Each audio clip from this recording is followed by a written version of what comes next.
I take the night train, I take an airplane, 'cause you belong to me. I wanna go away, ba-ba-da-ba, you belong to me. Only wanna hold you, I just wanna hold you.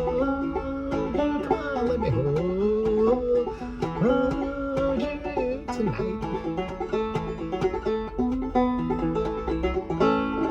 Bit of Bryan Adams, you wouldn't have thought it, would you? Bryan Adams on the banjo. Today, what we're talking about today. So we're in the car, retail park as always. Oh, there's never an excuse not to get the banjo out, you know me. So, what we're talking about today.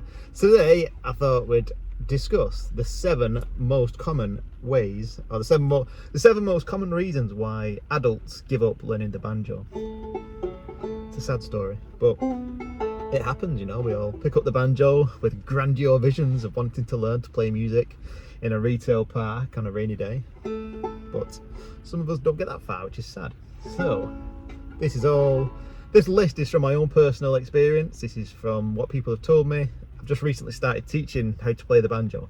And yeah, these are just like the most common things. So number 1 is treating learning the banjo like it's a completable game. What do I mean by that? Well, from my own personal experience, when I first started learning the banjo, I thought, being an avid gamer, that it was something that you got to the end of, like you completed it, you learned, you practiced, you got good, and then you finished it, and that was it. It was over. You completed it like a jigsaw. You put the final piece in, you completed the jigsaw. But it's not like that. And the sooner that I learned that it's not something that you just finish and it's done, the more happier I became, because I stopped searching for that end goal, because it never comes. Got my first banjo back in 2008. 2006 was my first toy banjo, and I got this bad boy in 2008. And yeah, even like today, I'm trying to get a little bit better each day. Number 2 is expecting too much too soon. So you'll buy your banjo, and the first thing that you want to do is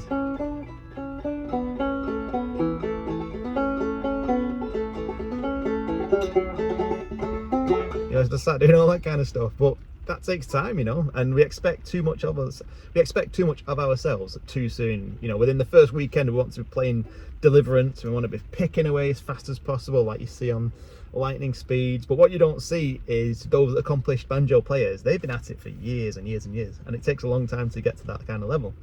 So don't put too much pressure on yourself. Do not expect miracles overnight.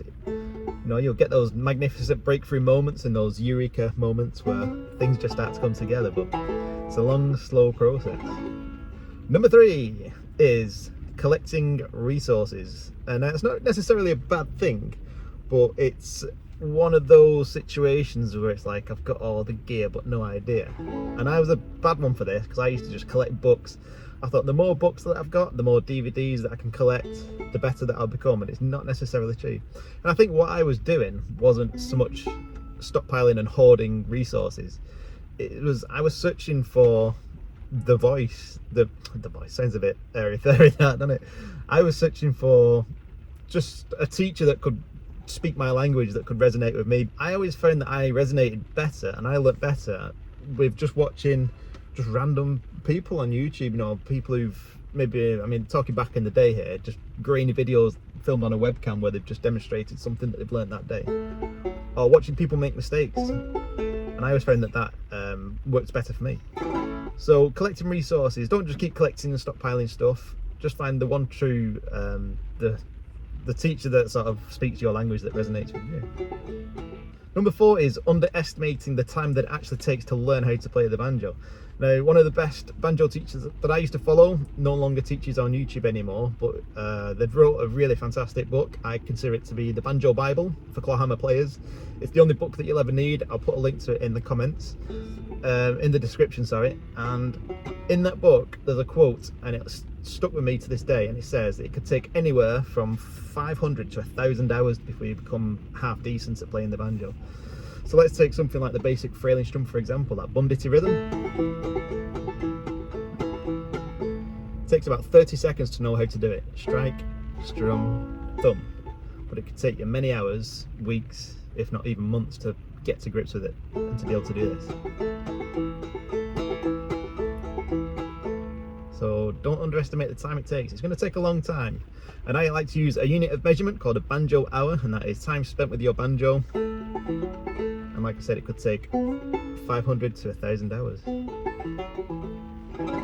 So make sure you enjoy what you're doing, enjoy the learning process, because if you don't, those hours could be quite painful for you. Which leads me on to number 5, and that is beginner banjo players confuse difficulty with unfamiliarity. Now, I don't like to use the word difficult. Nothing in this world is truly difficult. It's just unfamiliar, especially on the banjo. You know, this is a musical instrument that's been designed by humans for human hands, to be held by humans, to be played by fingers. It's very ergonomic, even though it looks a bit weird, a bit like a frying pan on a plank. It is ergonomic and it's designed to be played. So there's nothing truly difficult about it, but it is just very unfamiliar. It's like my daughter the other day, she said to me, "Daddy, is it difficult to drive?" And I said, "No, it's easy," you know, because I make it look easy. But then I need to think about that from her perspective. For her to be able to drive, first of all, she needs to grow up another 10 years physically and mentally. She needs to learn a whole new language. She needs to learn how to read, write and understand English. From there on, she needs to learn how to drive the car, understand hazard perception and all the rest of it. The list goes on.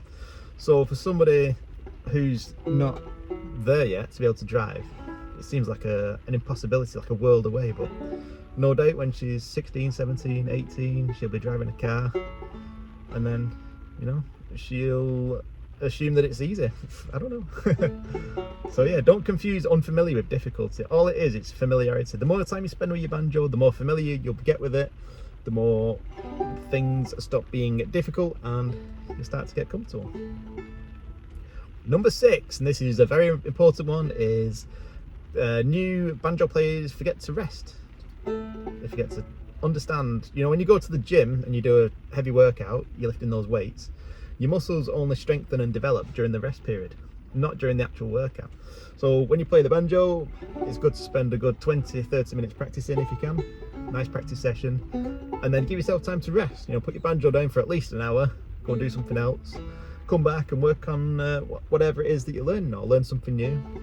Practice again, 20-30 minutes, put your banjo down, come back a bit, and do this this loop that I found really works for me. The loop is learn, practice, repetition, rest. Give yourself 40 minutes, come back, learn, practice, repeat, rest, learn, practice, repeat, rest.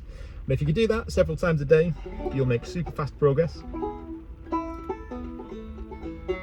So giving yourself time to rest is really important. Don't just think you can do nothing all week and then cram in a 4-hour marathon practice session on a Sunday afternoon, because that will not work. You will not learn a single thing and you'll quickly burn yourself out. And the 7th and final one, and this is the one you've all been looking forward to the most, and before I do that, I want to mention as well, I do teach the banjo. I've got my own website, it's called banjoadventures.com. You can join as a subscriber and you can have access to me, my teaching style, and I've got quite a lot of hours of video content, lessons for beginners. I've got song playthroughs, tutorials, exercises, all that good stuff. If you don't want to be a subscriber, you can also learn by purchasing my course. It's called The Path of the Hobo. It's a clawhammer banjo physical book that you can take anywhere with you. You can bring it out to a retail park like this. It's got guided prompts. It'll guide you through your first 6 months of learning, and it's a really great resource. And it's in the book, it's got QR codes to exclusive video lessons that are only available to Banjo Adventures members only. So with this book, it'll give you access to my unlisted YouTube videos, so you can't access them publicly. You can only access them through these scannable QR codes that are in my course. So if you want to learn how to play clawhammer banjo from scratch as a beginner, go on to banjoadventures.com. You can get yourself a copy of this. If you don't want to be a subscriber, it's available in the UK, Europe, Australia, Canada and the USA. So if you want to learn banjo, clawhammer banjo, with me as your guide, check it out. And best of all, after your 6 months, after 12 months, after a year, after 2 years, you can look back at that and you can look at all your notes from day one and have a little laugh at yourself of all the things that you used to struggle with, and now you can easily do it. Finally, number 7, the 7th reason why most adults give up learning how to play the banjo is they try to do it all by themselves in wet retail parks in the car.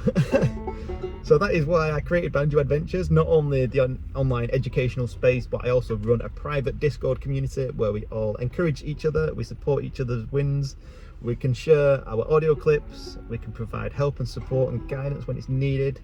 And when you've got those moments where you're just running out of motivation, you're feeling a little bit down and you've got no energy and you're starting to feel that dip, you're going into the valley of despair, we're all there to egg each other on, to cheer each other on, to keep each other motivated, keep each other accountable, and keep learning the banjo together. So, my name is Ben Dorning, creator of banjoadventures.com. If you like what I do on YouTube, come and check out my website. I've got loads of blog posts, I've got free tabs and all that kind of good stuff. So, on that note, I'll finish with a little bit more of Bryan Adams. All the best and have a great Christmas, and I'll see you in 2026. I take the night train, I take an airplane, 'cause you belong to me. How it going, you belong to me. Only wanna hold you, I just wanna hold you.